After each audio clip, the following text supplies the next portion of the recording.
The city of New York buzzed with its usual hum of life. The streets were filled with people chasing dreams, hurrying off to meetings, grabbing coffee, or simply navigating their everyday chaos. Among the sea of faces, Sarah Davis stood out, not because of her appearance, but because of her presence. At 32, she carried herself with quiet confidence, the kind that comes from years of perseverance, yet her eyes betrayed a depth of determination that often went unnoticed by those around her. Today, Sarah found herself standing outside the glistening windows of Vera Lux, one of New York's most elite clothing stores. Behind those glass walls were garments made from the finest silks and fabrics, crafted by the world's top designers. The price tags alone would make the average person gasp, but Sarah wasn't here to shop. She was here for inspiration, or at least that's what she told herself. As she stared into the store, watching the impeccably dressed shoppers, she hesitated. This world was not built for someone like her, a young African-American designer trying to make it in an industry dominated by wealth, exclusivity, and unspoken biases. Yet she knew deep down that it didn't matter. She wasn't here to impress anyone. She was here to learn, to absorb, and to find the spark that would propel her own designs to success. With a deep breath, Sarah pushed open the heavy glass door of Vera Lux. Inside, the atmosphere was as pristine and cold as the marble floors beneath her feet. The sales associates glided around the store, catering to wealthy clients with well-practiced smiles. Every inch of the place oozed opulence, from the grand chandeliers to the carefully curated displays. Sarah's simple jeans, loose sweater, and modest boots didn't draw much attention as she wandered through the store. She picked up a piece from the rack, running her fingers over the delicate fabric. Her heart beat faster. She could envision her own designs hanging here one day. Clothes that weren't just for the elite, but for anyone who valued craftsmanship and creativity. But before Sarah could get too lost in her thoughts, a sharp voice cut through the air behind her. "Can I help you with something?" Sarah turned to see Tom Anderson, the store's manager, standing just a few feet away. Tall, broad-shouldered, and dressed in a crisp designer suit, Tom radiated an air of superiority.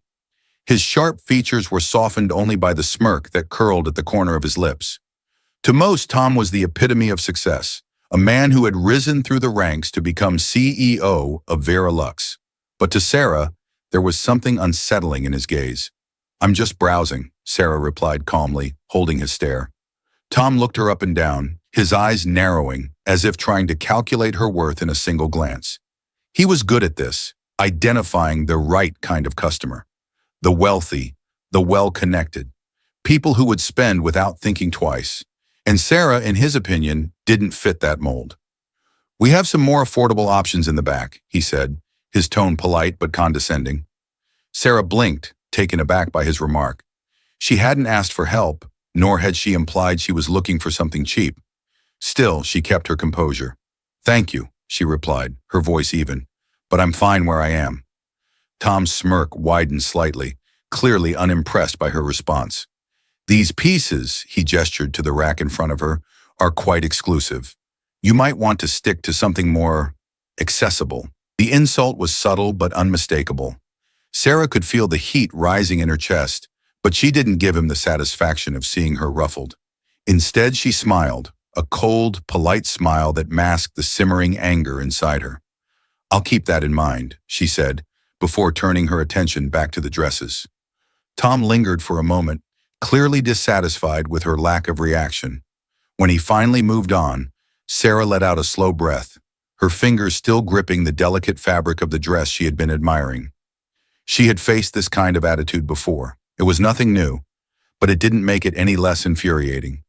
She wasn't here to be judged. She wasn't here to fit into anyone's narrow view of what a real customer looked like. She was here for herself, for her designs, and for her dreams. And if Tom thought for one second that he could intimidate her out of that, he had another thing coming. Days turned into weeks, and Sarah poured herself into her work. Her small apartment in Brooklyn became a makeshift studio where bolts of fabric were strewn across the floor, sketches covered every available surface, and the hum of her sewing machine became the soundtrack to her life. Her hands worked tirelessly, but her mind was always racing with thoughts of Vera Lux, of Tom's words and the fire they had ignited in her. Sarah's talent had never been the problem. In fact, she had always been recognized for her skills, even back in design school. But talent alone wasn't enough in the world of high fashion. Success required money, connections, and more often than not, a certain look. And Sarah didn't fit the mold. She didn't have the wealth or the name recognition, and her designs, while innovative, lacked the platform they needed to reach a larger audience. But that didn't stop her. If anything, it fueled her even more. She would find a way, no matter how hard it got. One night, as Sarah sat hunched over her sewing machine, the quiet buzz of her phone broke the silence. She glanced at the screen and smiled. It was James Walker, her best friend since college, and now a successful lawyer. He had always been her biggest supporter, offering legal advice when she needed it, and emotional support when the weight of her dreams felt too heavy to bear. "Hey, superstar," James greeted, his voice warm and familiar. "How's the empire building going?" Sarah chuckled, though it lacked the lightness it usually carried. "Slow. I don't know, James. I'm starting to think this might be impossible." "Impossible? For you?" "Please," James replied, his confidence in her unwavering. "You've never let anything stop you before." "Yeah, but this feels different," Sarah said, leaning back in her chair. "The fashion world. It's like this impenetrable wall, and no matter how hard I try, I can't break through." James was quiet for a moment, then spoke softly. "Do you remember what you told me back in college, when everyone told you that a girl from Brooklyn couldn't make it in the fashion world?" Sarah smiled, despite herself. "I told them to watch me." "And that's exactly what you're going to do now," James said firmly. "You're going to show them, all of them, including that jerk from Vera Lux." Sarah's smile faded as she remembered Tom's sneering face, his thinly veiled insults. She had been polite, professional even, but the sting of his words had stayed with her. "Yeah," she murmured, her determination slowly returning. "I will." The next day, Sarah launched a small crowdfunding campaign, hoping to raise enough money to fund her first official collection. It wasn't much, just enough to cover fabric, labor, and a small showing at a local event. But it was a start, and for Sarah, that was enough. Weeks passed, and the campaign grew slowly but steadily. Friends, family, and a few strangers contributed what they could, sharing her story on social media and helping her spread the word. Sarah worked around the clock, sewing by day and managing the campaign by night. Exhaustion was her constant companion, but so was hope. As the crowdfunding campaign gained traction, Sarah's confidence began to return. Slowly but surely, the support rolled in, enough to fund her first official collection. The small apartment studio became a hive of activity as she worked relentlessly to bring her designs to life. Her focus sharpened, and with each stitch, she imagined the future she was building, not just for herself, but for every young designer who had ever been told they didn't belong. The day of her first official showing arrived. It was a modest event, nothing like the glitzy Fashion Week extravaganzas she'd seen growing up. But the venue, a local gallery space in Brooklyn, held a charm that made it feel perfect. The floors were polished, racks of her clothing lined the walls, and the lighting cast her work in the best possible way. The night was simple but elegant. Her nerves buzzed as people filtered in. Some were family and friends, others were strangers who had supported her campaign, and a few were fashion bloggers and influencers she had managed to convince to attend. The air was filled with excitement, whispers of anticipation as they admired her designs. James arrived early, always a steady presence in her life. "You've got this," he whispered as they hugged. "I hope so," Sarah said, managing a tight smile.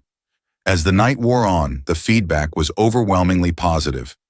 Guests marveled at her use of fabrics, the unique cuts, and the bold choices that made her work stand out.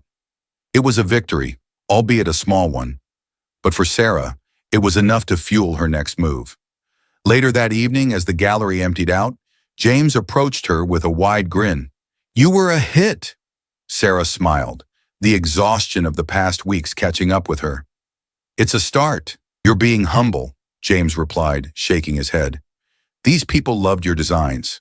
And more importantly, they see your vision. This is just the beginning.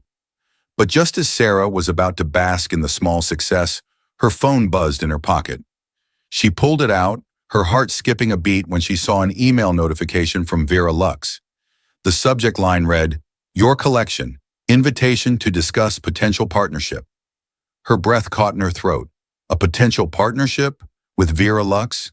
The same store where Tom had dismissed her? It felt like a strange twist of fate, but she wasn't sure what to make of it. "James," she said, showing him the email. "Look at this." His eyes widened as he scanned the screen. "Is this real?" "It looks like it," Sarah replied, still trying to process the sudden shift. "They want to talk about featuring my collection." James raised an eyebrow. "Could it be legit? After everything that happened?" Sarah shrugged, her mind racing. "I don't know, but I think I need to find out." The next day, Sarah responded to the email, cautiously optimistic, but with a healthy dose of skepticism. She agreed to meet with one of the representatives from Vera Lux, a woman named Clara Parker, who introduced herself as the company's buyer for new designers. When Sarah walked into the Vera Lux office a few days later, the contrast between this meeting and her first encounter with Tom couldn't have been more stark. Clara greeted her warmly, offering her a seat at the sleek conference table. "Sarah," Clara began with a smile, "I've been following your work for a while now, and I have to say I'm impressed. Your designs are fresh, modern, and they speak to a broader audience. Exactly the kind of thing Vera Lux is looking for." Sarah blinked, trying to hide her surprise. "Thank you," she replied cautiously. "I didn't realize you knew about my work." Clara laughed lightly. "We keep an eye on up-and-coming designers, especially ones making waves in New York. Your crowdfunding campaign got our attention. And your gallery showing last week? Well, I heard nothing but great things." Despite the flattery, Sarah's mind kept wandering back to Tom and his dismissive behavior the last time she'd stepped into this store. "I appreciate the kind words," she said, choosing her words carefully. "But I have to admit, my last experience here wasn't exactly welcoming." Clara's smile faltered slightly, but she recovered quickly. "I understand," she said, nodding empathetically.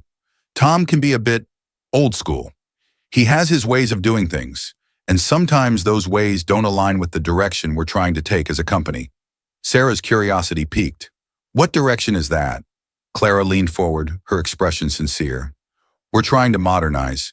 Vera Lux has a reputation, sure, but we also recognize the need to evolve. Inclusivity, diversity, sustainability, these are things we want to embrace. And we believe your designs fit perfectly with that vision." The words hung in the air, tempting Sarah with the possibilities. It all sounded promising, but a nagging doubt remained. Could a store like Vera Lux really change? And more importantly, could she trust them? "I appreciate the offer," Sarah said slowly, "but I need to be sure that if I partner with Vera Lux, my values won't be compromised. My designs are about more than just fashion. They're about accessibility and representation. I don't want to lose that." Clara nodded. "I completely understand, and I respect that. We want to give you creative control over how your collection is presented. We don't just want to feature your designs, we want to champion your vision. You can even decide where in the store your collection is placed and how it's marketed." The offer was enticing, almost too good to be true. But Sarah couldn't shake the memory of Tom's words, his arrogant dismissal of her as someone who didn't belong in a place like Vera Lux. "And Tom?" Sarah asked, unable to keep the edge out of her voice. Clara's smile faltered again, this time more noticeably. "Tom's position in the company is being reevaluated," she said carefully. "Let's just say there have been complaints." A small spark of satisfaction flickered inside Sarah, but she kept her composure. She wasn't here for personal vendettas. She was here to build her brand on her own terms. "I'll think about it," Sarah said finally, "but I need some time to weigh my options." Clara smiled, standing up to shake Sarah's hand. "Of course, take all the time you need. We believe in your work, and we'd love to be part of your journey." As Sarah left the Vera Lux office, her mind swirled with conflicting emotions. The offer was everything she had dreamed of: visibility, a partnership with a major retailer, and a chance to bring her designs to a wider audience. But the doubts lingered. Was Vera Lux really changing? Or was this just another attempt to cash in on the rising demand for diversity and inclusivity? That evening, Sarah met up with James at their favorite coffee shop to talk things through. James listened carefully as she recounted the meeting, his expression thoughtful. "It sounds like a great opportunity," he said, sipping his coffee. "But I get why you're hesitant. After what happened with Tom, it's hard to trust that this company has really changed." "Exactly," Sarah replied, her hands wrapped around her mug. "I don't want to sell out, you know? My designs mean something, and I don't want to compromise that just for a paycheck." James nodded. "But at the same time, this could be your big break. If they're willing to give you creative control, it might be worth the risk." Sarah sighed, staring out the window at the bustling street outside. "I just don't know if I can trust them." "You don't have to decide right away," James said, his voice gentle. "But don't let fear hold you back. If you think this is the right move, go for it. And if it doesn't work out, you'll still have your integrity and your talent. No one can take that away from you." Sarah smiled, grateful for his unwavering support. "I'll think about it." The weeks that followed were a whirlwind of excitement, hard work, and high expectations. Sarah's collection was officially in production, and the marketing team at Vera Lux worked closely with her to craft the campaign. They emphasized her values: diversity, inclusivity, and sustainability. And for the most part, they kept their promises, allowing her to retain creative control over how her designs were presented. But as the official launch date approached, small cracks began to show.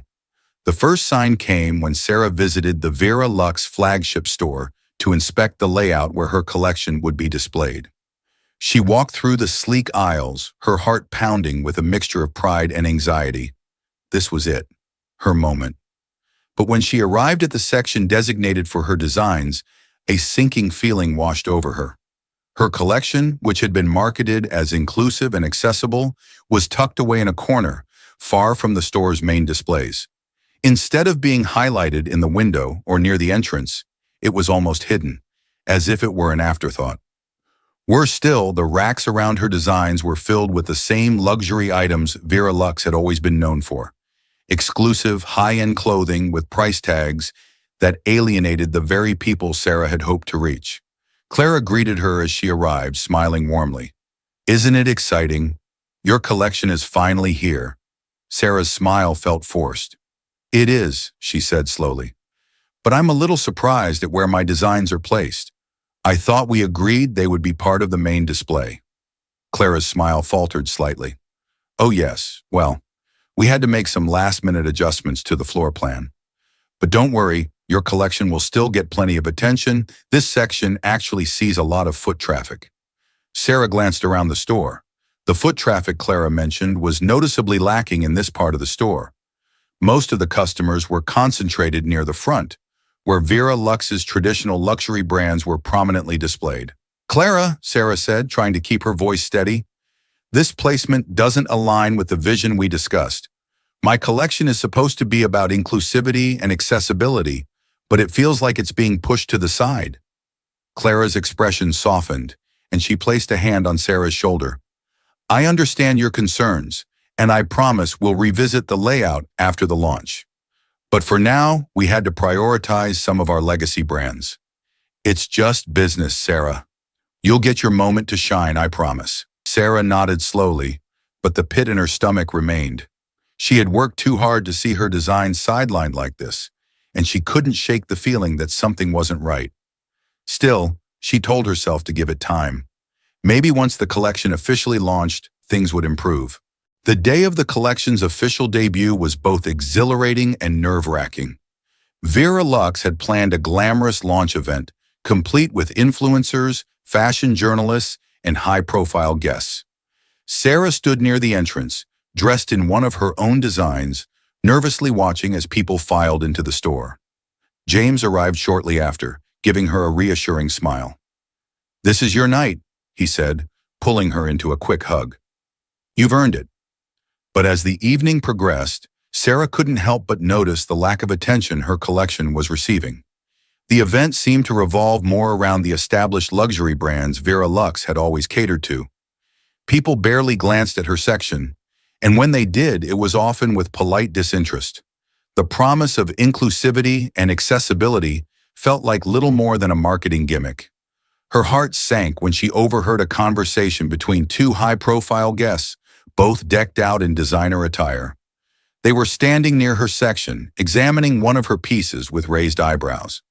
"Is this supposed to be high fashion?" one of them muttered under her breath. The other woman smirked. "I guess it's their attempt at being inclusive. Cute, but not really my style."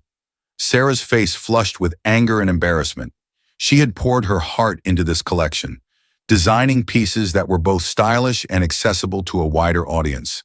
But to these people, her work was little more than a novelty, a token gesture in a world that had no real interest in change.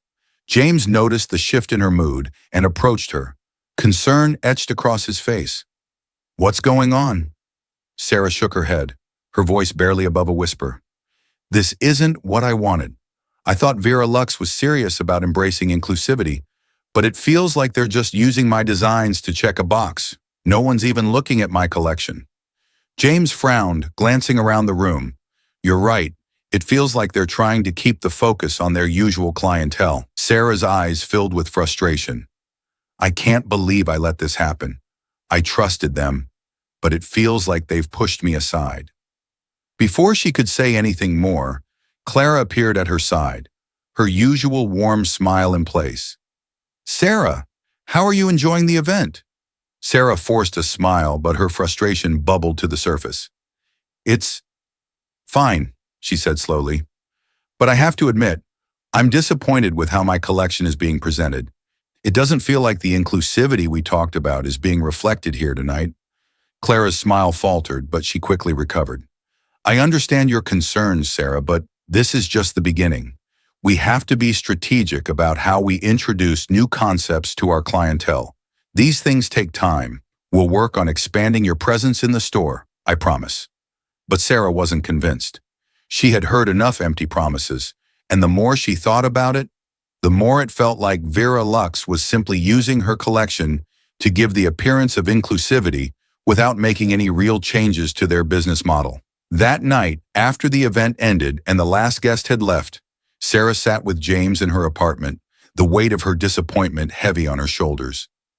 "I should have known better," she said quietly. "They never really wanted to change. They just wanted to say they did." James nodded sympathetically. "It's not your fault, Sarah. You gave them a chance, but maybe it's time to think about a different path."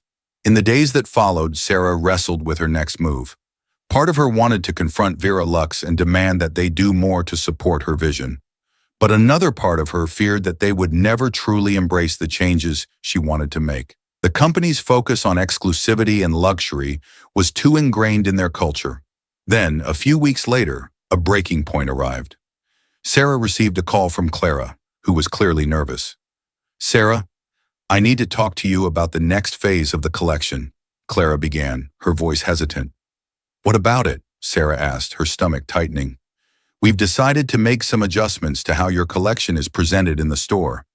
After reviewing the sales data, we've concluded that we need to reposition your designs to appeal to a more specialized clientele." Sarah's heart sank. "What does that mean?" Clara hesitated before answering. "It means we'll be moving your collection to a smaller section in the store, and we'll be raising the price points to align with the rest of our luxury brands. We believe this will help elevate your designs and appeal to our core customer base." Sarah was stunned. "Clara, that's the exact opposite of what we discussed. My designs are meant to be accessible. You can't just raise the prices and push them into a corner of the store." The day of the collection's official debut was both exhilarating and nerve-wracking. Vera Lux had planned a glamorous launch event, complete with influencers, fashion journalists, and high-profile guests. Sarah stood near the entrance, dressed in one of her own designs, nervously watching as people filed into the store. James arrived shortly after, giving her a reassuring smile. "This is your night," he said, pulling her into a quick hug. "You've earned it." But as the evening progressed, Sarah couldn't help but notice the lack of attention her collection was receiving. The event seemed to revolve more around the established luxury brands Vera Lux had always catered to. People barely glanced at her section, and when they did, it was often with polite disinterest. The promise of inclusivity and accessibility felt like little more than a marketing gimmick. Her heart sank when she overheard a conversation between two high-profile guests, both decked out in designer attire.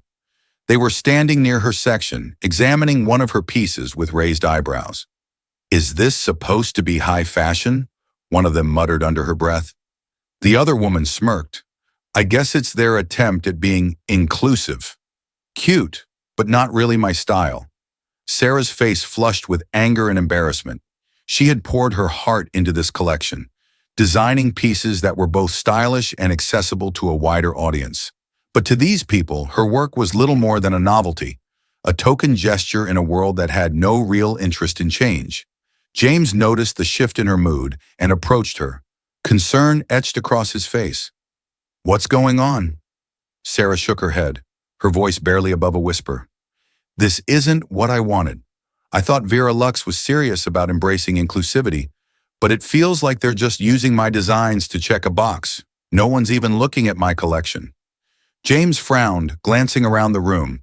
"You're right. It feels like they're trying to keep the focus on their usual clientele." Sarah's eyes filled with frustration. "I can't believe I let this happen. I trusted them, but it feels like they've pushed me aside." Before she could say anything more, Clara appeared at her side, her usual warm smile in place. "Sarah, how are you enjoying the event?" Sarah forced a smile, but her frustration bubbled to the surface. "It's fine," she said slowly. "But I have to admit, I'm disappointed with how my collection is being presented. It doesn't feel like the inclusivity we talked about is being reflected here tonight." Clara's smile faltered, but she quickly recovered. "I understand your concerns, Sarah, but this is just the beginning. We have to be strategic about how we introduce new concepts to our clientele. These things take time. We'll work on expanding your presence in the store, I promise." But Sarah wasn't convinced. She had heard enough empty promises, and the more she thought about it, the more it felt like Vera Lux was simply using her collection to give the appearance of inclusivity without making any real changes to their business model. That night, after the event ended and the last guest had left, Sarah sat with James in her apartment, the weight of her disappointment heavy on her shoulders. "I should have known better," she said quietly. "They never really wanted to change. They just wanted to say they did."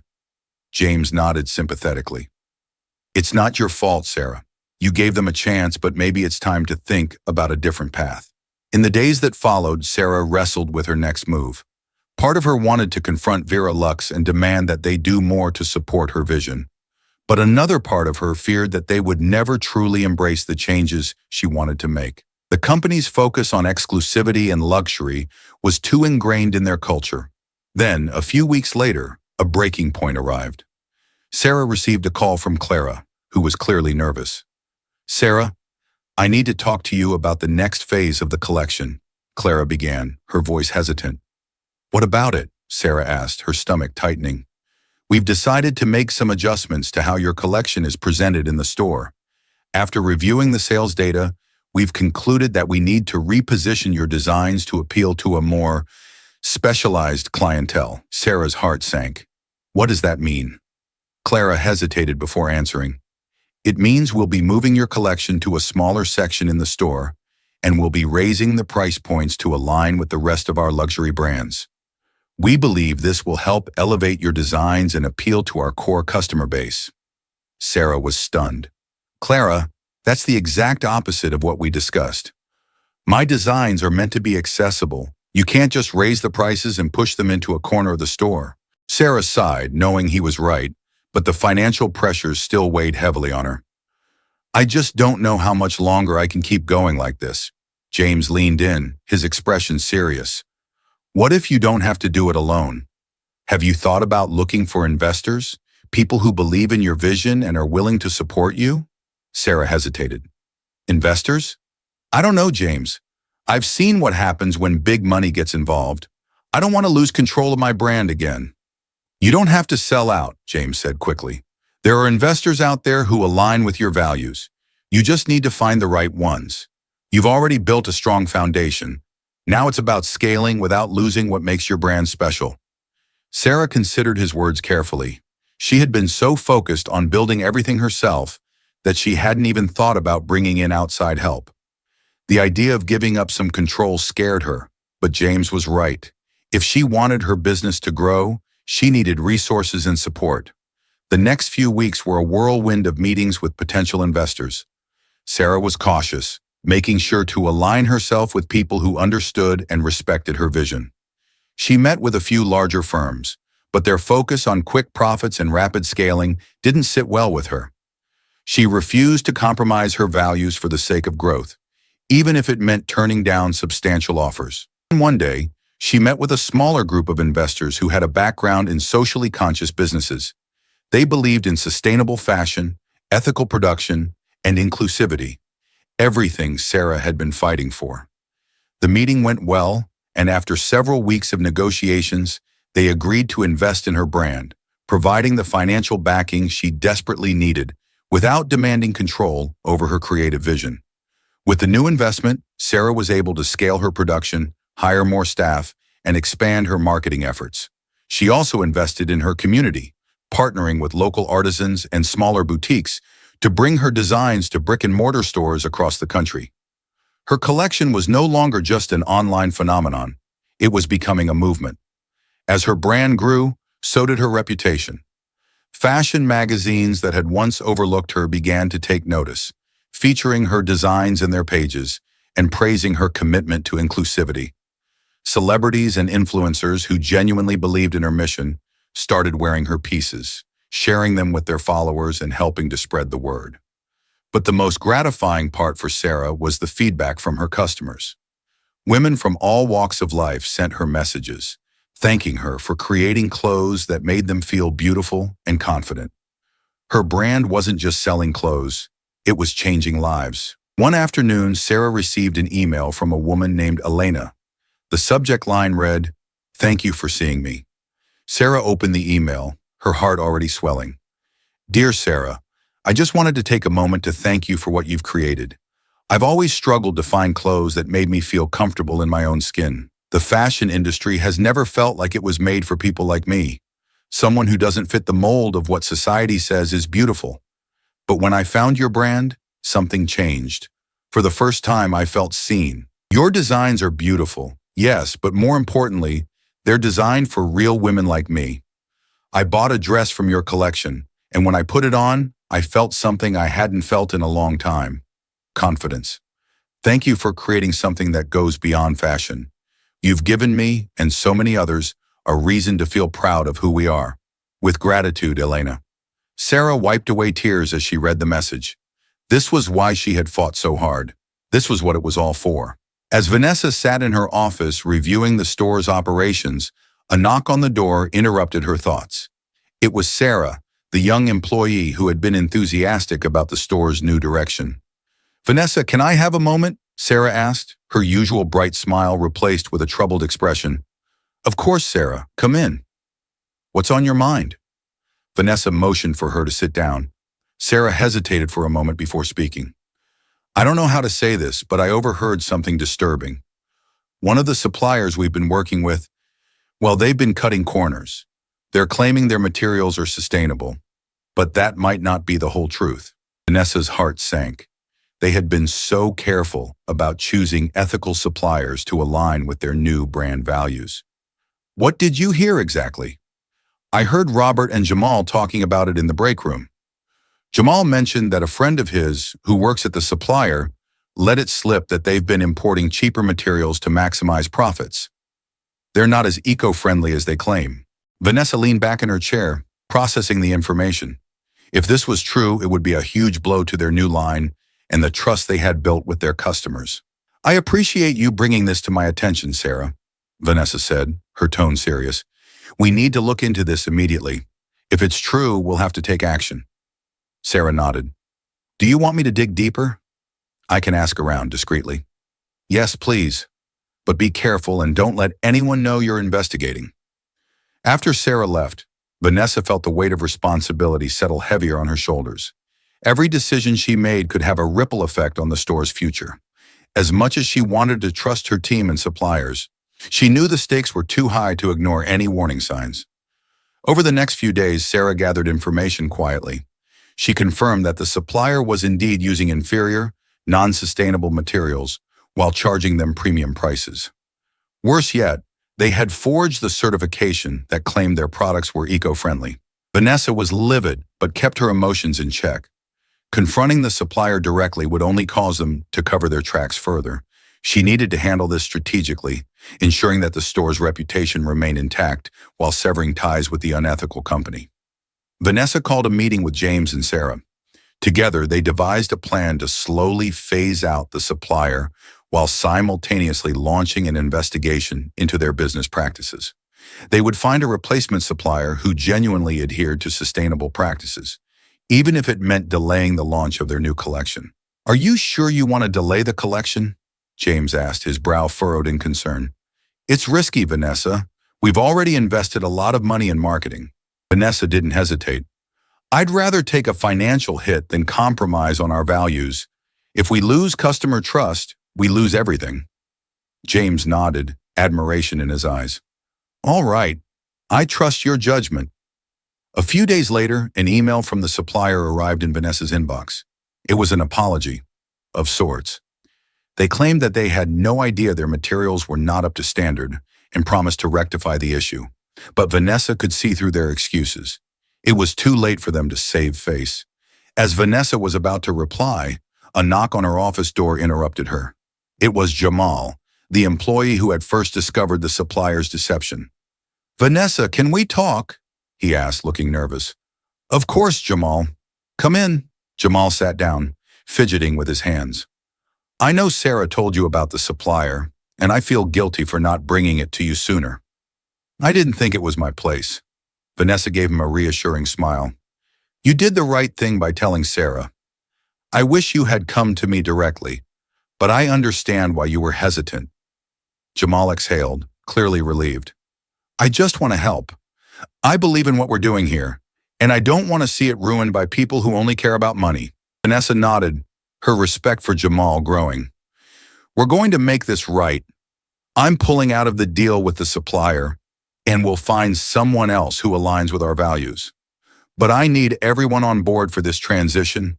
It won't be easy." "You can count on me," Jamal said, standing up straighter. "I'm with you all the way." As Jamal left her office, Vanessa felt a glimmer of hope. The road ahead was uncertain, but with a dedicated team behind her, she knew they could weather the storm. Despite their best efforts to keep the supplier issue under wraps, word got out.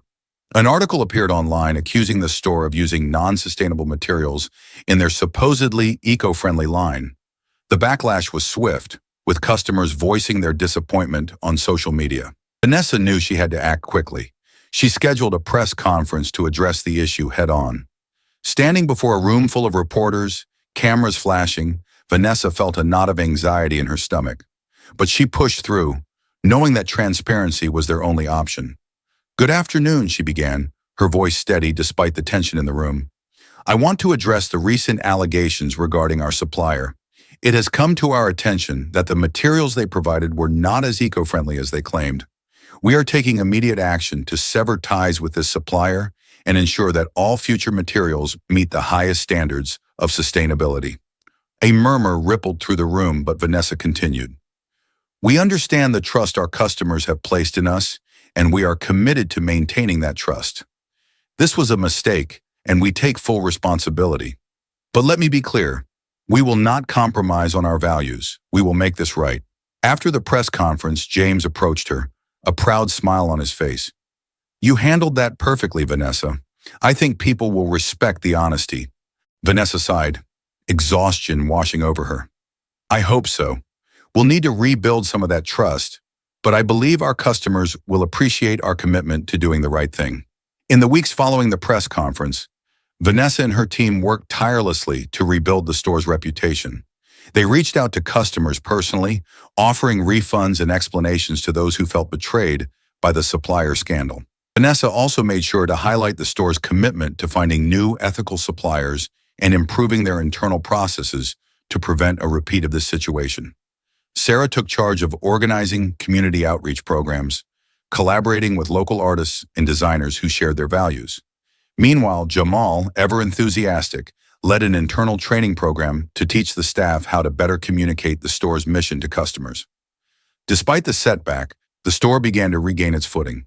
Customers who had been critical at first slowly returned, curious about the changes Vanessa had promised. The new supplier, a local family-run business with impeccable sustainability credentials, provided the store with quality materials, further helping to restore customer confidence. But it wasn't just the products that had changed. The atmosphere in the store had transformed. There was an openness and inclusivity that resonated with both the staff and the customers. People felt valued and respected, regardless of their background or budget. One day, as Vanessa was walking through the store, she overheard two customers talking near the new display of eco-friendly garments. "I wasn't sure I'd come back here after what happened," one woman said, "but I can see they're really trying to make things right." "I respect that," the other woman nodded. "Me too. I feel like they actually care about their customers now. It's refreshing." Vanessa smiled to herself, grateful that their efforts were being noticed. There was still a long way to go, but moments like these reminded her why she had taken on this challenge in the first place. Though things were looking up, Vanessa couldn't shake the lingering anxiety. The pressure of managing the store, dealing with the fallout from the scandal, and maintaining their new ethical standards was taking its toll on her. She spent long nights in the office, poring over reports and strategizing for the future. James, ever the supportive business partner, noticed her growing exhaustion. One evening, as they were reviewing the store's financials, he brought it up. "You've been pushing yourself hard, Vanessa," James said gently. "Maybe too hard." Vanessa sighed, rubbing her temples. "I don't have a choice, James. There's so much to do, and I can't afford to let anything slip through the cracks." "I get that," James replied, "but you don't have to do it all on your own. You've built an incredible team. Let them take on more responsibility. Trust them." Vanessa leaned back in her chair, contemplating his words. He was right, of course, but it was difficult for her to let go of control.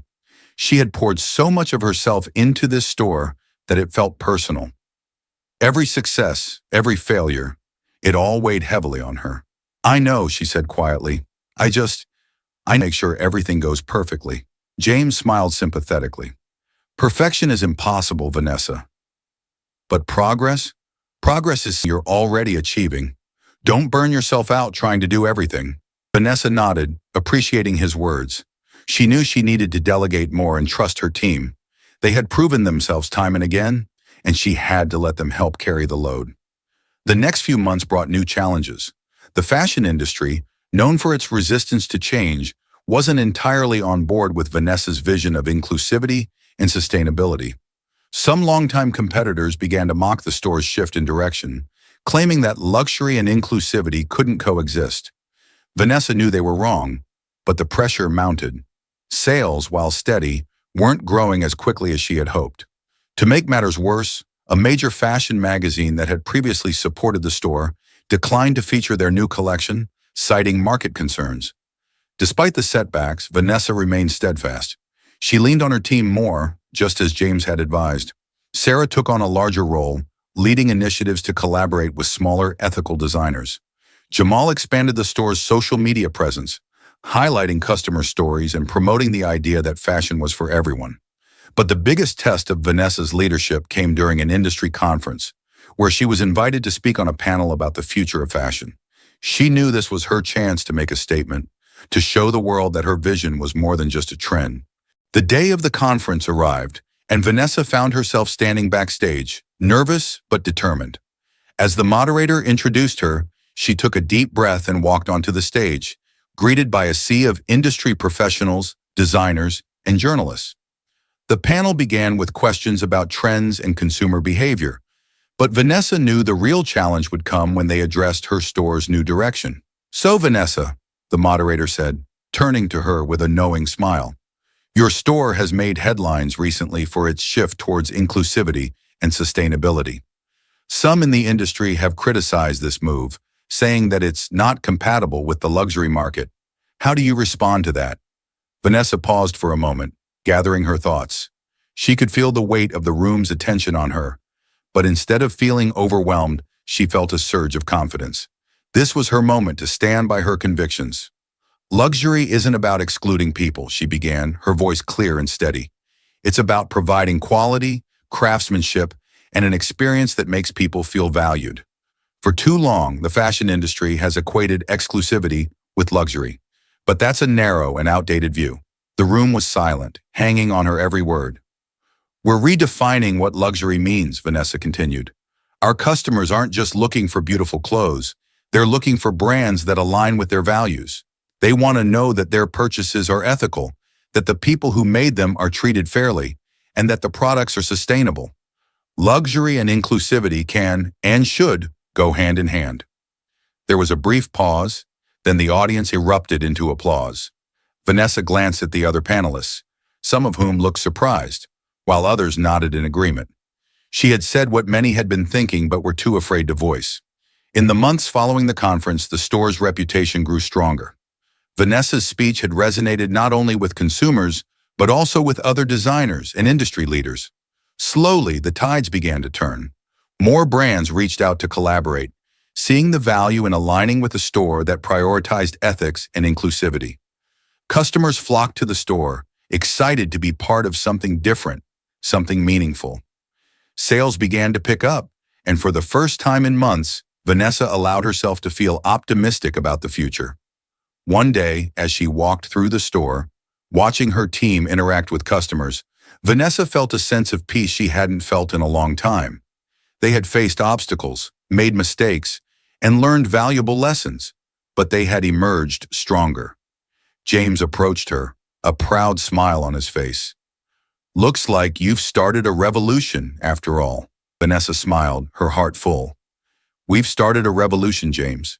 This is just the beginning." As the store's doors opened to welcome more customers, Vanessa knew that the journey ahead would be filled with challenges, but she was ready for all of it. She had a team she could trust, a vision that inspired change, and a mission to create a better, more inclusive future for the fashion industry. And that, she realized, was the true meaning of success. As the night wound down, Vanessa stood at the entrance of the store, watching as the last guests left, smiles still lingering on their faces. She could feel the weight of accomplishment, but also the anticipation of what was to come. This store had become a symbol of hope, change, and a brighter future for so many people. Sarah approached, her face glowing with happiness. "It's incredible to think how far we've come. And yet, there's still so much we can do," Vanessa nodded. "This is only the beginning. We've set a new standard, and now it's up to us to keep pushing forward." As the two women shared a smile, Vanessa knew she wasn't just leading a business. She was part of a movement, one that had the power to change more than just fashion. It could change the way people saw the world and each other. She turned to the camera, ready to send her message to everyone watching. "Thank you all for being a part of this journey. What we're building here isn't just a store. It's a movement toward a more inclusive, compassionate, and welcoming world." If this story resonated with you, if you believe in the power of change, I invite you to subscribe to our channel. By subscribing, you'll join us in reshaping the fashion industry, one story at a time. Your support means everything to us.